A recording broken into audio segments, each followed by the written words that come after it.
This audiobook is brought to you by Belmont Audio. Voice actors: Sebastian Belmont as the narrator and Johnathan. Angelica Lockyer as Me-Heilda. Madeline Marie Dona as Miss Pott. Chaya Ocampo as Emil. Darren Kumar as Johann. Gulliver McGrath as Loui.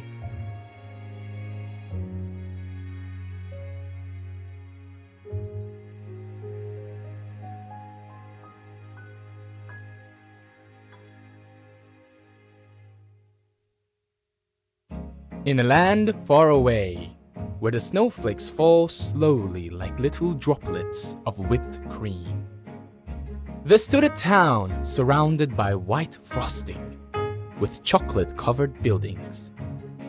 A town where people with strawberry cheeks greeted each other in many tongues. A town where in the winter sky, color travels to a hopeful place. A town where the cool air passes by red noses like the spoken word of a poet, smooth and unexpected. And if you were to visit this town, this is what you would hear. Welcome! I hope you have a pleasant stay. Oh, and be sure to visit Miss Potts' cakery. Have you been to Miss Potts' cakery yet? Mummy, I want cake from Miss Pott. Did you see the cake Miss Pott made today? It was as if all creamy roads ended at Miss Potts's cakery, which was placed at the center of a T-junction, a building old with time yet young in heart, with cakes that would mend broken dreams and hearts. For some, it was a daily ritual to see what Miss Potts's cake of the day was.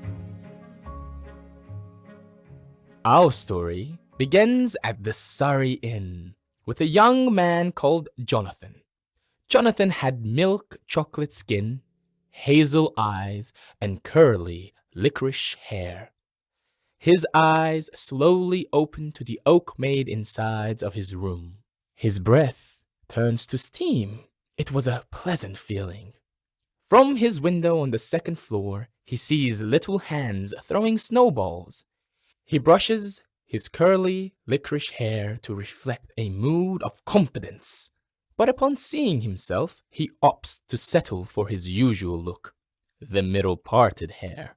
He wears his well-traveled coat that was the lightest shade of sand, and on each hand a black leather glove that paired well with his black winter boots. And finally, on his head sat a red woolen adventurous winter hat.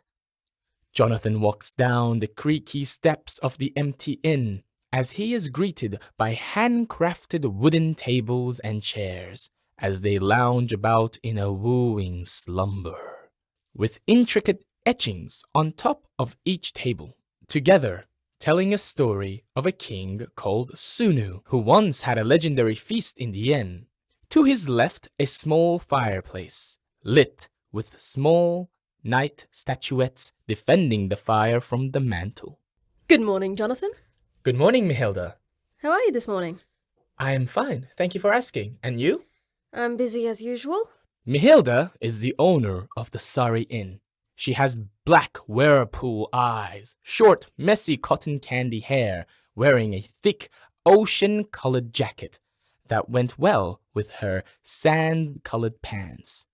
And on her cold-brushed cheeks, subtle dimples sat with a welcome. I see you were taken by the story, yes? It is quite interesting. Who was this Suno? He's a myth. He painted the lights into the sky and named it the Aurora Borealis. Wow. I know, right? Are you hungry? Would you like to order breakfast? No, thank you. Although, Yes? I am in the mood for something sweet. If it's something sweet you're after. Yes. Miss Potts' cakery is down the street to soothe your sweet tooth. You haven't been, have you? No, not yet. Well, as they say, when in Greece, do as the Grecians do. Well, I definitely cannot argue with that line of reasoning. Did you say it was just down the street? Yes. Actually, I'll come with you. I'm heading in the same direction. Johnathan steps outside and draws in a frosty breath, as a clump of snow falls loose over his head.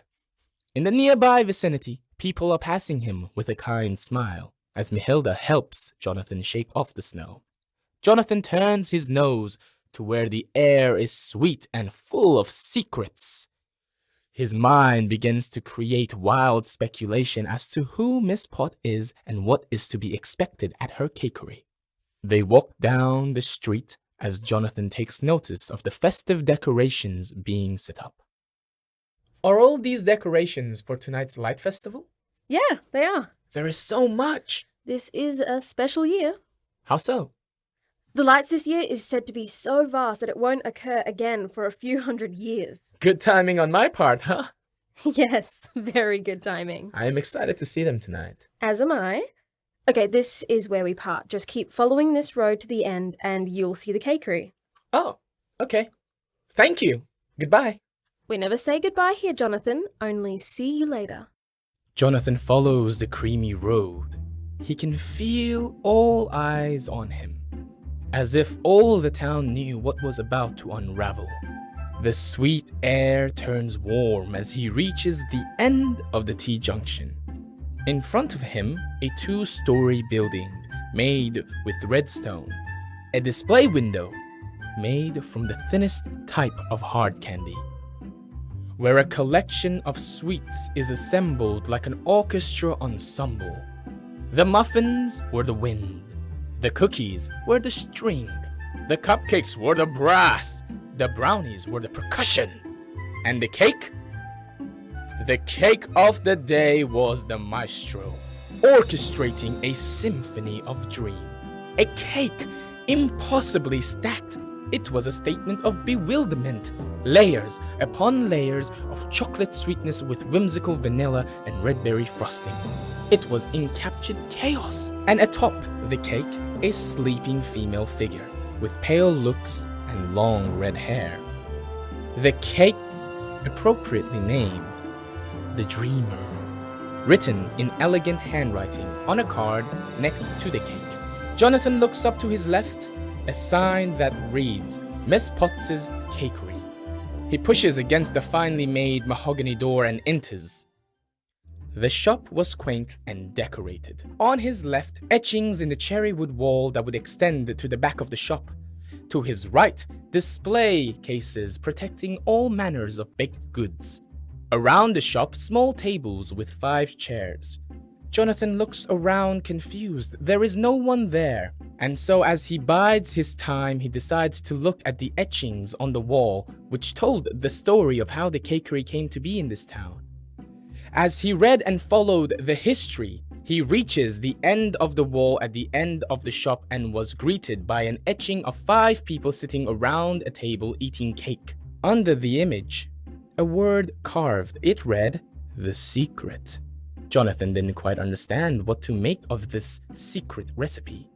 A door opens from behind the counter as sounds of woodwind instruments can be heard.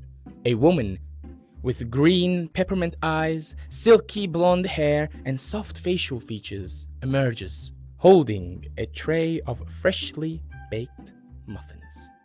Hello, I'm Miss Pott. Sorry for the wait, just had to get the muffins out the oven. Ooh, these ones turned out well. Hello, I'm Johnathan. Nice to meet you. Likewise. What brings you to my shop this lovely morning? Your cakes. Everyone has been asking me if I've been to your cakery, and today I'm in the mood for something sweet, so here I am. We will get you all fixed up, but first, we play a little game. What was the first thing you smelled when you walked in here? The first thing I smelled? Yes. Nothing.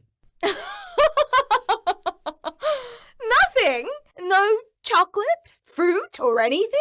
No, I didn't smell anything. Why do you ask? The game tells me what kind of baked goods are your favorite. When someone walks into my store, they will always smell something unique to them. Sorry, but I don't smell anything. This has never happened before. Is there anything you would like to try? The mud cake looks nice. May I have a slice of that? I also have hot drinks. Would you like one? A cup of vanilla tea, please? Of course. Please take a seat and I'll bring it to you. Johnathan sits by himself as a slice of wobbly mud cake and tea is placed in front of him. He stares at the slice of chocolate mud cake. He picks up his fork and cuts a small piece. The cake was good, but nothing special to warrant such high praise from all the people of the town. Maybe he set his expectations too high. Maybe today's batch is just off. He takes another small bite, but it is not satisfying his sweet tooth. He finishes his vanilla tea and goes to the counter. Well, I thank you for everything. I would like to pay for my bill. That will be $2.50. Madame Pott, I think there's been a mistake. You're only charging me for the tea. I can see the cake did not satisfy you. It would be unfair for me to take your money for a cake that is barely touched. Are you sure? Yes, I am certain. Okay, only if you are sure. I am. Thank you. And goodbye. See you later. As Johnathan exits the store, a gust of playful wind blows his red hat away. He gives chase, running down to the right of the T-junction, running faster and faster. He reaches out to grab his hat, but fails to see the ice. He slips and slides as another person emerges from the corner of the walkway. Johnathan makes every effort to stop himself. "Look out!" he screams, but it was too late.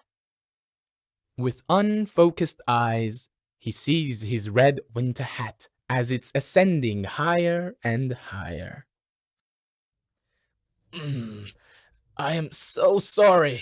I knew today was gonna be eventful. I am. I truly am sorry. Are you all right? Here, let me help you up. Thank you, I'm fine. Are you okay? Yes, I'm okay. Were you running? Yes. Why? I was running after my hat. My red hat. My red adventurous hat. Adventurous. You are a man of adventure. No, but my hat is. That is quite funny. An adventurous hat. I'm Emil. Nice to meet you. Johnathan. Emil. A lady with latte skin tone, shiny black steel, long hair, and piercing black epicanthic eyes with sharp facial features and smile lines near her mouth and eyes. She is wearing a long gray coat with big buttons, blue skin-tight jeans with brown boots, and a pair of brown knitted gloves. Maybe I can help you look for your adventurous hat. That is kind of you. Thank you. I think I saw it blowing over that building. So, what brings you to our town? I came here because of the lights. You don't know why you're here, do you? That obvious, huh? Yes. I've been traveling for a time. I suppose you could say I am in search of something. Is it a hat? Yes, a hat, and more. I thought you said you weren't a man of adventure. Sorry, I don't quite follow. All adventurers are in search of something. Some, like in the books, look for treasure. Some search the world for deeper understanding. Some look for yummy food. Some set out for inspiration. And some look for love. So, which one are you? I'm not sure. Here, let me see your eyes. I can't really place them. Ah, maybe you're not an adventurer, but a wanderer. Difference being? Well, as the name suggests, an adventurer seeks out what they are after because they know what it is that they want in life, unlike the wanderer who walks aimlessly, bumping into stuff, or should I say people, or you might just be lost. If that's the case, I should perhaps hire a guide. Don't be silly. No person can be your guide. That is what your heart is for. Which are you? I am an adventurer. I bump into you, and now I'm on an adventure of finding the red hat. Oh no. What? Johnathan sees his hat, peacefully resting in the middle of the frozen lake. He goes to step on the ice, but is held back by Emil. That is not such a good idea. Any suggestions? Yes, I do. Emil leads Johnathan to a large one-story steel building painted white. That seems to have aged not so gracefully. A building that sat alone close to the frozen lake. Johnathan wasn't quite sure what to make of it. There seemed to be a sign, but it was covered by snow and rust. Hello? Johan! I know you're in there! Open up! What? What is it? Good morning to you too as well, grumpy face. Emil! I'm not in the mood. It's Saturday morning. I was sleeping and my dream was just getting to the good part. What do you want? I'm sorry, I didn't mean to wake you. Is that right? You're about to break my door down. Johan, did you know that the theater is looking for actors? I think, given your dramatic skills, you would be a perfect fit. Emil? Wait. Before you say anything, I want you to meet Johnathan! Hello. Hello. This is Johann, a lean man with short, silky brunette hair, swarthy looks, dark brown almond eyes, and prickly, unshaven cactus face. He is wearing what seems to be an off-pink Japanese-style robe, most commonly known as a kimono, with his white underwear somewhat exposed, and wearing long black socks on each foot. He lost his hat in the middle of the lake and we need your help. Emil, what does this say? It says closed! C-L-O-S-E-D, meaning not open for everyone. That includes you too, Emil. Meaning if it's not Monday to Friday from 8 a.m. to 10 p.m, this shop is closed. But Johan, you're my friend! Please!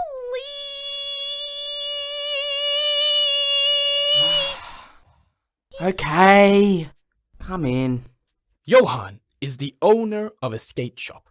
From the outside, this tin can, it didn't seem like much, but the insides were well kept with ornate designs, and in the front body of the counter, a huge etching of people skating on the frozen lake. Behind the counter, racks and racks of ice skates, freshly sharpened and looking deadly. What size are you, Johnathan? I'm a size 10. Have you been skating before? No. Watch your hands. The skates are very sharp. They'll cut you. So how did you meet this one? I was chasing my hat, then I slipped, then I crashed into Emil. But this is no ordinary hat, Johan. This is Jonathan's red, adventurous hat! Adventurous hat? Yes. How long have you been in town for? I've been here 3 days. How can you tell? It's your eyes. You have the eyes of someone searching for something. Or you might be lost. See, I told ya. How long are you staying for? I leave tomorrow morning. Are you here to see the lights? Yes, I am. You know, old legend says, looking at the lights will change... Johan, stop! We have to go get the hat! Okay, give me a second to get ready. You're coming with us? Yes, just for safety. The ice is beginning to thin. Okay, be quick. We'll wait for you. Johann quickly runs upstairs, and in just a few moments, he walks back down wearing a bright orange hoodie with navy blue jeans and a pair of black winter boots, and a clean, shaven face. The new formed trio walk down to the frozen lake and put on their skates. Emil grabs Jonathan's left arm and Johann the right, and together they skate towards the red hat, which lays some distance away. How does it feel to be on ice? It feels good! That's what I like to hear. Keep your knees bent and don't flail if you feel like you're gonna fall. Got it? Got it! Just keep dragging your feet and let the skates do the rest. Got it? Got it! Okay, Johan, I think it's time. 3... Wait! 2, 1! Johann and Emil let go of Johnathan and he goes swooshing down the ice. With his red hat in sight, Johnathan begins to drag his feet while keeping his knees bent, which, to his surprise, kept him upright. He even managed to gain some speed. As Johnathan glides on the glossy ice, he gains more confidence to skate and gives out a victorious cackle. Woo-hoo-hoo! Both Emil and Johann laugh and join in. As Johnathan nears his red hat, he soon realizes he doesn't know how to stop or slow down. And in that moment, history repeats itself as Johnathan slips on the ice and slides the rest of the way to his hat. Are you okay? I'm fine. Look, I got my hat back. Can you get up? Yeah, I should be fine. think it's time for all of us to get some food. I think Loui would be awake by now. We should get him as well. Loui! Yes, of course! Okay, but first, a little friendly competition. I'm listening. Okay. The first one who skates all the way back wins. Wins what? A free lunch. The winner's lunch is paid by the two who lose. Deal? Deal. Okay, I guess I'm in. That's the spirit, Johnathan. You and Johan can pay for my lunch. Don't get too cocky now, Emil. The trio aligns themselves equally. Johnathan in the middle, Emil on the left, and Johan on the right. Ready? 1, 2, 3! Emil takes the lead almost immediately, skating with grace and speed. Johan, having skated against Emil before, knew he could not beat her in a one-on-one race. And so he grabs Jonathan's arm and yells, Skate! Johnathan, in a moment of panic, complies with Johan's instructions, and the two form a duo skating team and begin gaining on Emil, who was unaware of what was happening behind her, distracted by the thoughts of what she would order for lunch. The duo arrives behind Emil as the finish line approaches in a hurry. In an instant, Johan pulls Johnathan into a circle spin and uses the built momentum and throws Johnathan forward with expedient speed. Johnathan finishes first, but ends up falling face first into the thick snow. Emil comes second, both being confused and impressed with the tactics that had Johan written all over it. Johan dances in last, but the grin on his face was so wide, you would have thought he had won gold at the Olympics. Well. Oh, God. No more. I'm the best skater in town. No one can ever beat me. Guess who's the loser now? You. And you too. No, I'm second and you're last. That doesn't matter. If you're not first, you still have to pay for lunch. So you lose just as much. Ha! Have some grace in losing, Emil. Yeah, whatever. Are you okay, Johnathan? I'm fine, but please, in the future, I would rather pay for the food than to do that again. You'll be fine. It's good for your soul, John. Let's go get Loui. The sun rose to noon as the trio walks past Miss Potts's cakery and continue walking up the T-junction till they arrived at a 3-story carpentry shop, a building that was intertwined with wood and glass windows. It was as if a tree was growing out of the building, holding glass panels in its branches. The glass fogged and the smell of sawdust fresh in the air. The trio walked into the shop led by Johan, the interior warm. The sound of classical music flowed through the building, and on the wooden parts of the shop, elaborate wood carvings and etchings done with masterful skill that sat to be appreciated. Behind the counter, a man in his later 20s, sitting, drawing, and sipping on a cup of coffee out of a white porcelain cup, wearing a black and purple long-sleeved striped shirt with black denim jeans and gray winter boots. He has dark blonde hair that flowed down past his shoulders. Cocoa bean eyes complemented his pale milky skin. When Johan approaches the counter, the man stands up to reveal himself to be tall, standing roughly 6'4". Hey, Loui. Hi, Loui. Hey guys, 1 second, let me serve this gentleman first. Good afternoon, sir. I am Loui. Welcome to the shop of mine. How may I help you today? Hello, I'm Johnathan. Johnathan, yes, Dr. Chapman said she was sending you to pick up the etched Marie Dulin portrait. But I wasn't expecting you till Monday. I think there has been a misunderstanding. Loui, this is our new friend. Oh, well, it's nice to meet you, Johnathan. Likewise, Loui. Ah, very interesting hands you've got there. You must be a journeyman. You can tell that by my hands. Yes, you can tell a lot by a person's hands. So, what's up, gang? We're all going out for lunch. Emil lost. And we thought you like to join us? Yes, that would be nice. Although I am waiting for Me-Heilda to arrive. I thought Me-Heilda was busy today. She was, but she managed to finish work early today. Ah, there you are. We were just talking about you. Hey, everyone. Oh, hello, Johnathan. Me? What about? Emil lost, Me-Heilda. Lost what? Ice skating race. Oh, Emil, you are not going to hear the end of this. I'm not, am I? Well, if only you hadn't bragged so much. Me-Heilda, would you care to join us for lunch? Oh, yes. I'm so hungry. We should go to Cafe Allure. Yeah, let's go. The new formed quintet came bustling out of Louis's shop and on to the milky street. Decorations for tonight's festivals are being set for their final placement. The group continues to walk up the street, and after a 15-minute stroll, they arrive at Cafe Allure with hungry stomachs. They take a seat outside, a suggestion made by Loui, with the reasoning that hot food will taste better when eaten outside where it is cold. So, the group sits around the table. Tell me, Jean, you don't mind me calling you Jean, do you? No, What are your plans for tonight's festival? I have no plans. Maybe just to enjoy the lights in town? We are all going to the Peak Mountain. If you have no plans, would you like to join us? Something tells me you are going to enjoy Peak Mountain. Oh, he's right, John. You should come. The view is way better than what you'll see in town. You have to say yes. Are you sure? I don't wish to impose. Oh, stop that! A friend of Emil's is a friend to us all. Would you like to join us, Jean? Yes! That would be, as Johan says, good for the soul.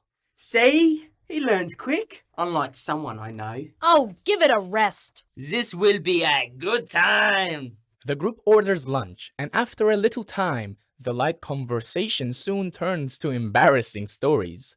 They joke and tease and enjoy an afternoon lunch that's filled with laughter. And when the bill comes, Johan and Emil pay for Jonathan's meal.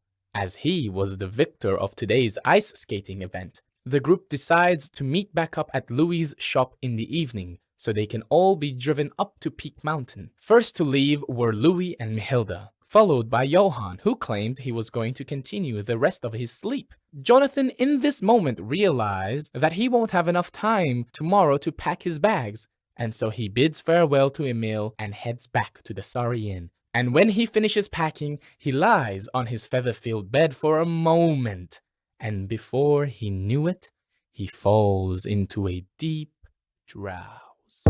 Hello? Johnathan is suddenly awakened, sleep quickly wearing off. He looks outside to his window and the sun is on the eve of setting.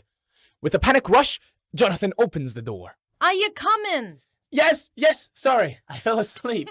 Come on, let's go. They go downstairs, out of the inn and into Louis's big four-wheel drive. Johnathan sits in the back behind the passenger seat, with Emil in the middle. Is everything all right, Jean? Yes, I'm sorry to keep you all waiting. I fell asleep. Now, I can understand that. Good to have you with us. Well, that's everyone. Let's head off. Hey, Emil, will you pass the chips from the back? What do we say first, Johan? All right. Will you please, pretty please, with cherry and chocolate on the top, pass the chips? Here you go. You're a drama queen. If I'm a queen, then treat me like one. Johan, did you know the theatre is auditioning? I don't want to hear it. This is gonna be a long trip. Louis begins to drive out of town. It wasn't long before the chocolate-covered buildings stopped appearing, and then the car went off the man-made track, as Louis began driving a road that was newly paved by his car, and after some time, they reach the bottom of Peak Mountain. The group exchanges a glance of excitement between them as Louis begins driving up the mountain. About halfway up, Johnathan looks to the window to his right, and the whole town could be seen as a small array of scattered lights, like fireflies in the night sky. At last, the car comes to a halt as they reach the summit. Okay, let's unpack. The lights will be here soon. The group began to set up on a safe spot on the summit, with fold-out chairs and blankets, and start opening bags of snacks and soda cans. Me-Heilda brought a thermos filled with coffee and begins to pour a cup for herself. Emil and Johan arguing over who can hold their breath the longest, and Loui, who was grabbing the last of the snacks from his car. And then, ever so slightly, the gleaming night sky begins to change color. Look, it's beginning. Louis, quickly, come up. Ha! You lost! I held my breath longer. I'm coming! Emil, I never thanked you. For what? We've been friends for a while, and I'm so glad you are in my life.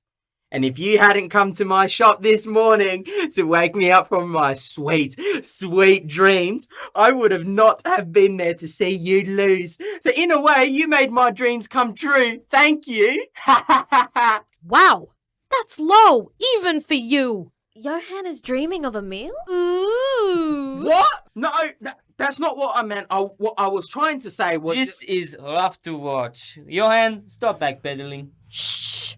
Look, it's starting.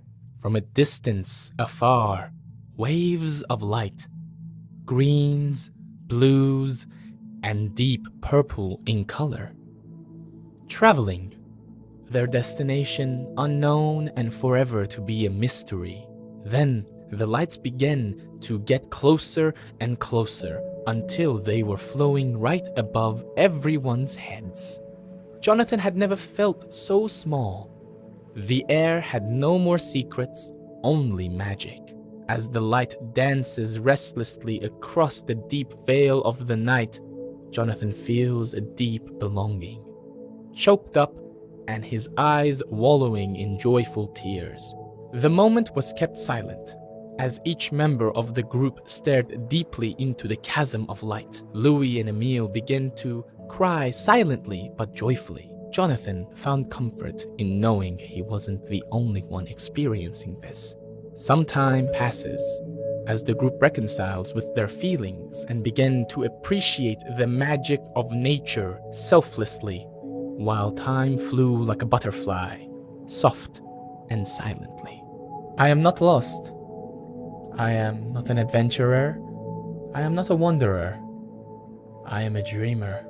Old legends say, looking at the lights will change a person's destiny forever, but only if the one who sees the light has the heart to dream. So, that's why I couldn't place your eyes. Dream, John. Dream for us all. I want to say thank you. To all of you, thank you for helping me. Thank you for bringing me here. Thank you for opening your hearts to me. Thank you for coming in. I wish I had packed sweets. Why? I'm craving something sweet. I bet if we were to leave now, we could make it to Miss Potts's. Swiftly, our group of friends get into Louis's car and begin heading back to town. Upon arrival, it seemed the festival had come to an end. The streets were empty and all the lights were off, but one. A light that sat at the end of a T-junction. Loui quickly parks his car on the side of the road and the group enters the shop. But Johnathan takes a moment to appreciate the chaotic cake of the day, appropriately named the Dreamer. Johnathan enters the shop last. An intense smell of mulberry mixed with vanilla and chocolate is experienced. With haste, he runs up to the counter and describes what he is smelling to Miss Pott, whose eyes light up. I see. I don't ever serve the display cake, but I think an exception can be made this one time. The display cake? I knew something was a little strange about you, but now I understand. But how? Don't ask yourself how. Ask yourself why. A cup of tea to go with the cake? Yes. Peppermint, please. Miss Pott slides open the display window and carefully carries the impossibly stacked cake to the counter and cuts a big slice. Can I get 12 dark chocolate cookies with hot milk? Thank you. I would like the lemon sponge cake and hot cocoa, please. I will get 3 slices of brownie cake and hot cocoa. Thank you. 3 muffins and an iced tea for me, please. So as Miss Pott begins assembling the order, the group finds their way to a table facing the etchings on the wall. They sit in wait and conversation begins. Did you enjoy yourself tonight, John? Yes, very much. Maybe next time we can all go ice skating. Definitely. I want a rematch. I don't. I'm just too good. He wins one race, and he's this cocky. Miss Pott arrives at the table with everyone's order. The slice of dreamer cake placed in front of Johnathan with peppermint tea. The inside layers of the cake were a mix of purple and bright green, which reminded Johnathan of the lights in the sky. He picks up his fork and takes a small bite. The red berry icing revealed itself to be red mulberry, something Johnathan had not had since he was a child. In a blink of an eye, he was no longer in the cakery, but reliving a memory of his childhood where he is picking mulberries off a nearby tree. And then again, in a blink of an eye, he is standing atop the dreamer cake, the night sky a deep purple with the green lights flowing off far away, the female figure off in some distance.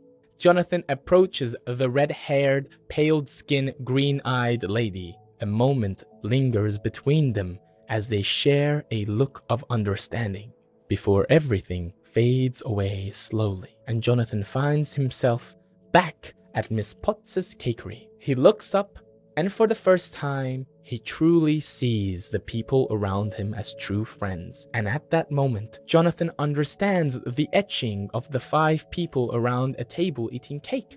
He discovers its true meaning, the secret as to why Miss Potts's cakes are the best in town. The cakes have no special ingredient. Everything in life should be enjoyed with friends. That is the secret. Jonathan's face is overwhelmed with joy.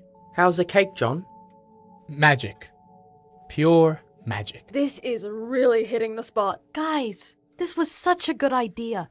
Ooh, what a day. The quintet spends the night until the cakery's closing time. They head their separate ways to get some shut-eye.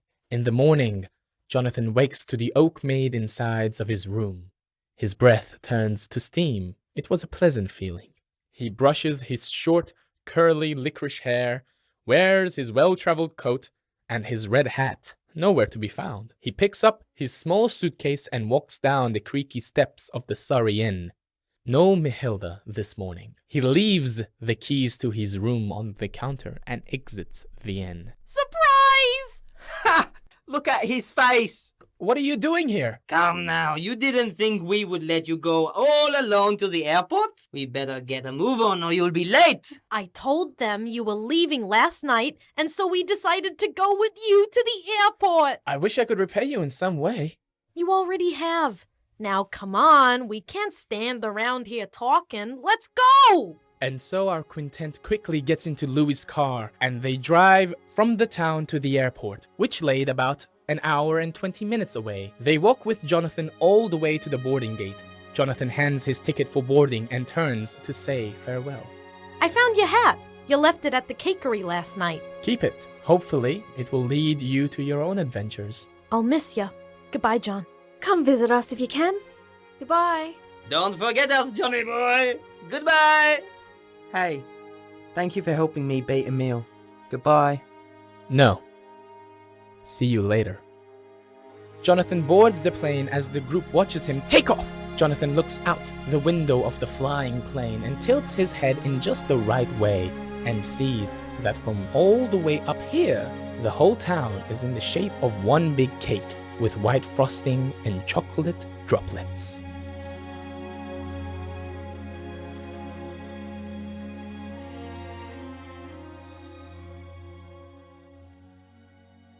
The end.